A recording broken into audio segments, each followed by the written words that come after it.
sempre bom lembrar que uma reação química ocorre entre duas substâncias quando suas moléculas são postas no melhor contato possível e quando os reagentes têm uma certa afinidade química, ou melhor, uma certa vontade de reagir. Como existem reagentes mais reativos e outros menos reativos, vamos ver agora como fica a questão do rendimento numa reação química. Olá, amigos! Tudo bem? Como é que estão aí vocês? Estamos aqui nós, pois é, para falar sobre cálculo estequiométrico. E de novo, de novo sobre cálculo estequiométrico. Mas essa eu prometo, é a última aula de cálculo estequiométrico. Já estou ouvindo nem que fala, não aguentava mais essa história. Muito bem, mas por que a gente falou tanto de cálculo estequiométrico? Porque cai no vestibular, ué. Porque nós estamos aqui para quê, né? Cai no vestibular, cai mesmo, né? Estequiometria cai, é a última aula de cálculo estequiométrico, então eu quero falar. Cai em termoquímica, cai em eletroquímica, cai em soluções, cai aonde tiver que cair, despenca, desaba, né? É um assunto que você tem que saber. E para concluir o cálculo estequiométrico, falaremos sobre rendimento de reação.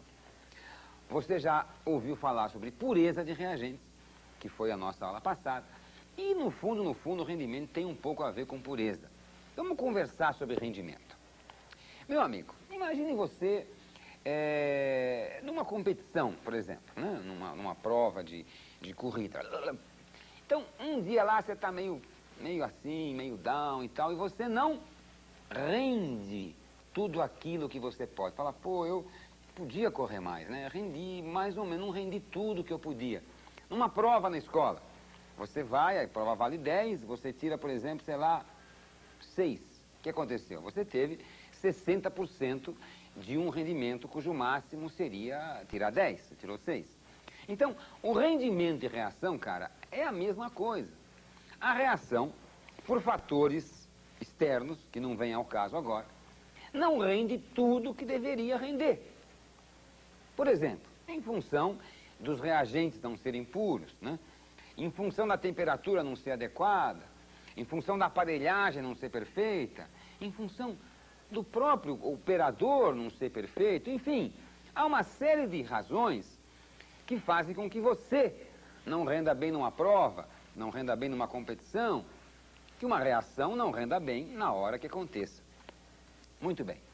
Na verdade, nenhuma reação rende 100%, assim como nenhum reagente é 100%. Mas como eu te falei na aula passada sobre pureza, você despreza essas coisas se o examinador não falar para você que essas coisas estão em jogo no problema. É que nem a história do atrito na física, né? Você faz os problemas todos de física, despreza o atrito. Quando for de mecânica, lógico, né? Agora, se o cara fala sobre atrito, aí você tem que entrar com atrito. E assim é na química. Existem dois problemas que envolvem rendimento. Vou mostrar para vocês. Então, vamos entrar com um visualzinho que você vai achar super legal. Quer ver? Olha lá, já entrou. Se é dado o rendimento da reação, por exemplo, na reação em que bororó reage com biriri dando babobó, o rendimento é 20%. Então, o cara falou que o rendimento é 20%. Se é dado o rendimento, calcula-se inicialmente o que foi pedido pela maneira normal. Ou seja, você esquece o diabo do rendimento. Admite-se 100% de rendimento. Em seguida, calcula-se o valor pedido afetado do rendimento menor que 100% da seguinte maneira. A quantidade calculada,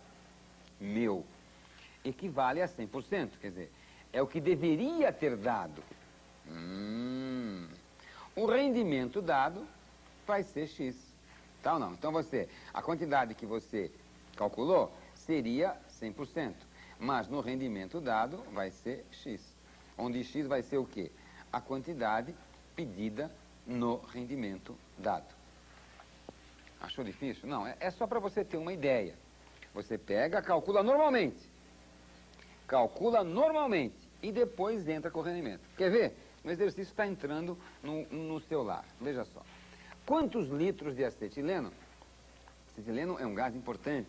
É o gás do maçarico, dá uma temperatura altíssima. Na CNTP, podem ser obtidos a partir de carbeto de cálcio, CaC2, na reação deste com água, com 18 gramas de água.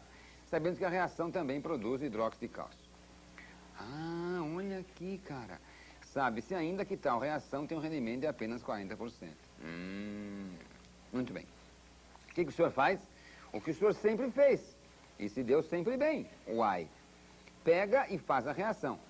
Carbeto de cálcio reage com água, produzindo hidróxido de cálcio e acetileno. Isso você leu no problema. Não leu? Então eu vou te mostrar. Ó. Quantos litros de acetileno podem ser obtidos? Então a acetileno vai no produto. A partir de carbeto de cálcio. Carbeto de cálcio é o reagente. Na reação deste com água. Tá vendo? Olha lá, olha lá. Você vai lendo e vai escrevendo. Carbeto de cálcio, né? Na reação deste com água, sabendo que a reação também produz hidróxido de cálcio. E produzia lá o acetileno. Entendeu? Quer dizer, lê o problema, escreve a equação, acerta os coeficientes e marca o dado e o pedido. Os coeficientes como é que faz? É assim. Cálcio 1, cálcio 1. Né? Carbono 2, carbono 2. Agora hidrogênio. Você tem 2 aqui, que é o OH2. Então você tem 2 aqui, mais 2 aqui, que dá 4.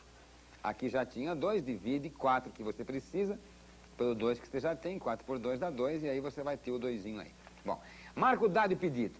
18 gramas de água foi dado. Né? Qual o volume de acetileno? Então é o famoso e grande X. Meu amigo, minha amiga, olha lá.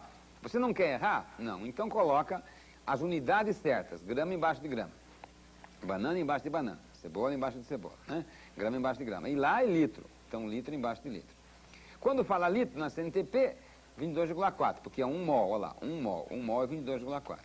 Quando fala gramas, é a massa molar da água, só que é vezes 2, porque são 2 mols. Entendeu? Cara, vou repetir, ó. Olha pra cá. 2 mols de água produzem 1 mol de acetileno. 2 mols de água produzem 1 mol de acetileno. Você começa pela equação. 2 mols de água em gramas são 36 gramas. 1 mol de acetileno em litros são 22,4 litros. Por que grama em litro? Porque você escreveu grama aqui e litro aqui. Muito bem. Então, monta a proporção. Regra de 3, você vai ter 11,2 litros de acetileno. Beleza, meu. Acabou o problema. Legal. Não, tem mais um detalhe, olha lá. Sabes que tal reação rende apenas 40%. Então aquilo que eu te falei. 11,2 litros, meu. Seria se fosse? Foria se fosse 100%. Como só rendeu 40%, é Y. Então você acha 4,48 litros. Percebeu? Calcula primeiro como se nada fosse. Esquece o rendimento. E no final você entra com a porcentagem de pureza, de rendimento para calcular. Eu falei pureza porque justamente na aula passada a gente falou esse negócio de massa pura. Então a diferença de trabalhar com rendimento e com pureza é o seguinte. Quando o cara te dá uma quantidade impura, você calcula antes a massa pura. Porque nas regras de 3, só deve entrar quantidades puras. Entendeu? Então, quando o cara fala para você assim, temos 200 gramas de calcário 30% puro, calcula primeiro a massa pura. E depois você faz o problema. Quando é rendimento, você calcula primeiro o normal, como é dado, e depois a porcentagem vai no final. Para resumir, pureza, porcentagem antes, rendimento, porcentagem depois. Mas tem um outro tipo de problema, que é aquele em que o cara pede a porcentagem de rendimento de uma reação. É mais difícil, mas você vai aprender. Quer ver só? Olha só. Se é pedido o grau de rendimento, são dadas duas quantidades. Uma de reagente e uma de produto. Também podia dar as duas de reagente, mas esse é o caso mais normal. Risca-se a quantidade de produto colocando X. Por que de produto? Eu vou te explicar já. Calcula-se X. Calculado o X, encontra-se o grau de rendimento, ou porcentagem de rendimento assim. O X calculado foria-se ser 100%. A quantidade riscada corresponde a Y, onde Y vai ser a porcentagem de rendimento. Você não copiou? Mas não era para você copiar, não. Era só para você ler esse texto, porque é mais fácil você ler e ouvir do que você apenas ouvir. Agora eu vou te mostrar um problema. E no problema você vai entender perfeitamente. Tenho certeza. Quer ver só? Olha o problema entrando aí. Reagindo 18 gramas de alumínio com sulfato de cobre, cobre 2 ou sulfato cúprico, obteve-se 0,9 mols de cobre. Calcule o rendimento da reação. Meu amigo, então, aquela mesma história da vez passada. Escreve a reação, acerta os coeficientes, 2 alumínio, 3 sulfato e tal. Muito bem. Marca o dado e pedido.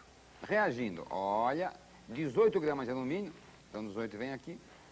Obteve-se 0,9 mols de cobre. O 0,9 mols de cobre vem aqui. Falou? Muito bem. Monta a proporção. Embaixo de mol, mol. Embaixo de mol, mol. Embaixo de mol, mol. Pega-se o coeficiente, que está aqui. Muito bem. Embaixo de grama, grama. Embaixo de grama, grama. Pega-se o coeficiente. Quando é grama, é só pegar a massa molecular. Meu amigo, se 2 mols de alumínio produzem 3 mols de cobre, então, sinônimo, 54 gramas de alumínio produzem 3 mols de cobre. O que eu faço com essas duas massas, 18 e 0,9? Sempre que são dadas duas quantidades, presta atenção, sempre que são dadas duas quantidades, uma está errada. Se é excesso, eu tenho que chutar que está errada e calcular outra. Se é pureza, eu risco a massa impura. Se é rendimento, eu risco o produto. Por quê, Manuel? Porque se o cara está pedindo rendimento, cara, é porque esse número deveria ser outro. Então é esse que está errado. Risco o dado e calculo o que deveria ser. Deveria ser 1 mol. Regra de 3, né? Então, 1 mol foria se fosse 100%. Ou seria se fosse. 1 mol seria se fosse 100%. Como você obteve 0,9 mols de cobre, olha lá, ó, então o rendimento vai ser Y. Então, chuta não, né? Com certeza, risca o produto, que ele está errado, calcula o que deveria dar. O que deveria dar é 100%, o que deu de fato é Y, e nesse caso dá 90%. Amiguinho, então, para completar o cálculo estequiométrico, tem que falar, chega de cálculo estequiométrico. Sempre que são dadas duas quantidades de reagente, ou uma de reagente e uma de produto, sempre que são dadas duas quantidades, uma está errado. Tem 3 casos. Se for excesso, você vai chutar uma das duas e verificar, calculando e comparando com a outra, aquela que está errada. Se for pureza, ó, são 3. Primeiro, excesso. Segundo, pureza. Se for pureza, você vai riscar a massa que o cara falou que é impura. Vai calcular e comparar. Se for o terceiro caso, ou seja, rendimento, você vai riscar o produto, calcular quando deveria ter dado e comparar como a gente fez agora. Tá bom? Foi um grande prazer falar com você. Demais mesmo. E na próxima semana, na próxima aula, óxido-redução, que é um assunto que também cai muito. Tá bom? É isso aí.